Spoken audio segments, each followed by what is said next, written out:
एमटार technologies limited. IPO की details आपको आशीष जी देते हुए दिखेंगे, लेकिन एक बात इंटरेस्टिंग है आशीष जी, लगभग पिछले 4 दशक से एमटार टेक्नोलॉजीज आपको जुड़ी हुई दिखेगी इसरो के साथ। तो कोई भी अगर आपने पीएसएलवी, जीएसएलवी इंजन यूनिवर्स में या ब्रह्मांड में जाता हुआ देखा है, उसके पीछे एमटार टेक्नोलॉजीज का हाथ है। तो बताइए क्या क्या डिटेल्स हैं। थोड़ी देर में हमारे साथ हेम सिक्योरिटीज की आस्था जी जुड़ेंगी, वो आपको बताएंगी कि इसमें निवेश करना ही नहीं करना, लेकिन बेसिक डिटेल्स आपको देते हुए दिखेंगे आशीष जी। गजब, आपको पता था एमटार प्रोनाउंस करना है? मुझे समझ में नहीं आ रहा प्रोनाउंस क्या करना है, तो मैंने एजेंसी से पूछवाया तो उन्होंने कहा एमटार टेक्नोलॉजीज ही कंपनी का नाम है, ऐसे ही प्रोनाउंस करेंगे। क्विकली आईपीओ के स्नैपशॉट, आज खुला है, फ्राइडे को जाके बंद होगा। 574 से 575 रुपीज का प्राइस बैंड, 596 करोड़ रुपीस जुटाने की योजना, जिसमें 123 करोड़ का फ्रेश इशुएंस है, बाकी ऑफर फॉर सेल है। 2600 का लॉट साइज, यानी कि एक लॉट के लिए हमें 14,950 रुपए देने, और अगर अधिकतम 2 लाख के लिए बिड कर रहा है रिटेल, तो 13 लॉट्स के लिए आप लोग बिड कर सकते हैं। अब कंपनी करती क्या है? Hyderabad based precision engineering company है। यह कंपनी बहुत क्रिटिकल और डिफरेंशिएटेड प्रोडक्ट्स बनाती है न्यूक्लियर, स्पेस, डिफेंस और खास तौर पे क्लीन एनर्जी सेगमेंट्स के लिए। 7 मैन्युफैक्चरिंग फैसिलिटीज हैं और क्लाइंट लिस्ट सुनिए। अमेरिका की green energy company Bloom energy, हमारी अपनी ISRO, DRDO, nuclear power corporation, Hindustan aeronautics, BDL जैसी कंपनीज, फ्रेंच मेजर रफाल जैसी कंपनीज इस कंपनी की क्लाइंट लिस्ट में शुमार हैं। फाइनेंशियल्स आप लोगों की स्क्रीन पर आएंगे, मैं उस पर नहीं जा रहा हूं। वैल्यूएशंस क्विकली, FY20 ईपीएस जो उन्होंने क्लॉक करा था, उसके बेसिस पर 49 टाइम्स पे अपर बैंड पे, और FY21 को एनालाइज कर दूं तो 41 टाइम्स पे ये अवेलेबल है। कल जो एंकर बुक बंद हुई है 179 करोड़ रुपीस 15 एंकर इन्वेस्टर से जुटाए हैं, जिसमें 4 FIIs हैं। कौन है? नोमुरा, व्हाइट ओक, गोल्डमैन सैक्स और जुपिटर। इसके अलावा 10 म्यूचुअल फंड्स और एक इंश्योरेंस कंपनी है।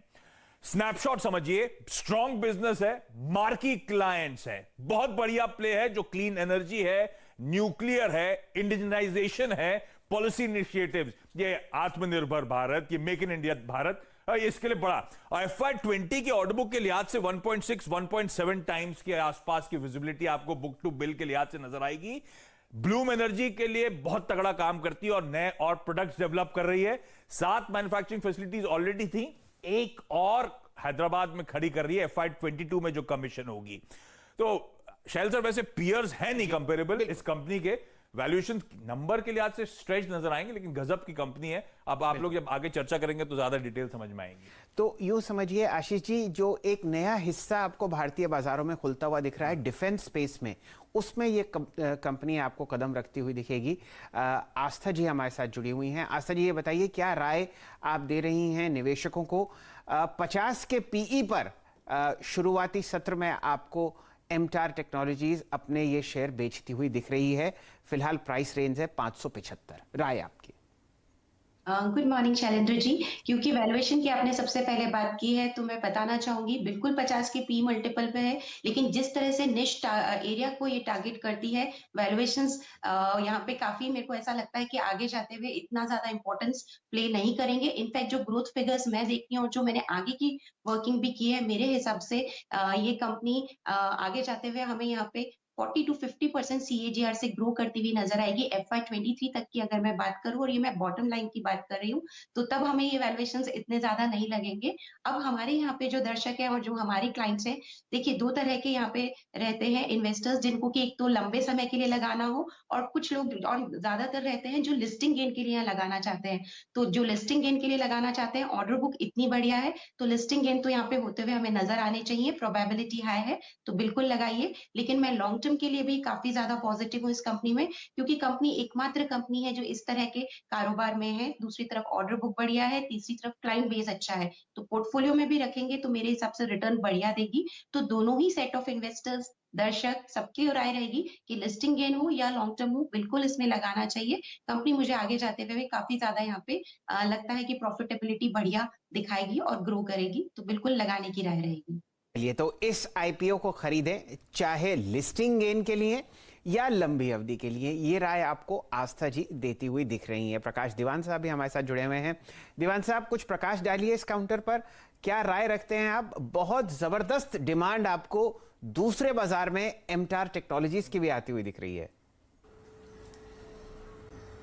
जी जी बिल्कुल शैल जी, देखिए बड़ा यूनिक बिजनेस है। इस टाइप के बिजनेसेस में अपने आप को एस्टैब्लिश करना किसी भी कंपनी के लिए काफी भारी पड़ सकता है, समय भी लगेगा, पैसा भी लगेगा। उस लिहाज से अगर आप देखें तो इस कंपनी को प्रीमियम वैल्यूएशन जरूर मिलेगा। क्लीन एनर्जी है, डिफेंस है, फ्रंटियर टेक्नोलॉजीज है, मतलब कई कई चीजों में ये आगे है। बट मेरा मानना यह है कि आपको ये जो फैंसी वैल्यूएशंस का जो दौर चल रहा है उसकी वजह से लिस्टिंग पे डेफिनेटली गेन मिल जाएगा, क्योंकि आजकल लिस्टिंग काफी जल्दी हो जाती है। लेकिन आगे चल के इसमें अगर किसी को लंबी अवधि के लिए लेना है तो लिस्टिंग के बाद भी आपको शायद ये 575 से नीचे कई दिन होंगे जिस दिन मिलेगा, क्योंकि इस टाइप की फैंसी में ये रहता है कि जिनको क्वांटिटी चाहिए उनको फैंसी रहती है, जिनको 1000 शेयर 500 शेयर लेने हैं उनके लिए कोई जल्दबाजी करने की जरूरत नहीं है। वो लिस्टिंग के बाद कुछ समय दें और उसके बाद इसको एंटर करें। बट हाँ, लिस्टिंग गेन जरूर इसमें मिलेगा, ये इसके आईपीओ के सेटअप से लग रहा है। जी हाँ, तो आस्था की अगर आप माने तो ठीक है, वैल्यूएशंस थोड़े से स्ट्रेच नजर आ रहे हैं, लेकिन बिजनेस मॉडल को देखते हुए, क्लाइंट बेस को देखते हुए और थोड़ा सा प्रीमियम वैल्यूएशन देना गलत नहीं होगा। लिस्टिंग गेंस के लिए अप्लाई करें, डेफिनेटली बहुत स्ट्रांग लिस्टिंग गेंस की पॉसिबिलिटी नजर आ रही है और एज ए इन्वेस्टर भी आप इसमें दाव लगा सकते हैं। बहुत बहुत शुक्रिया आस्था आपके इन वर्ड्स के लिए इस आईपीओ के बारे में।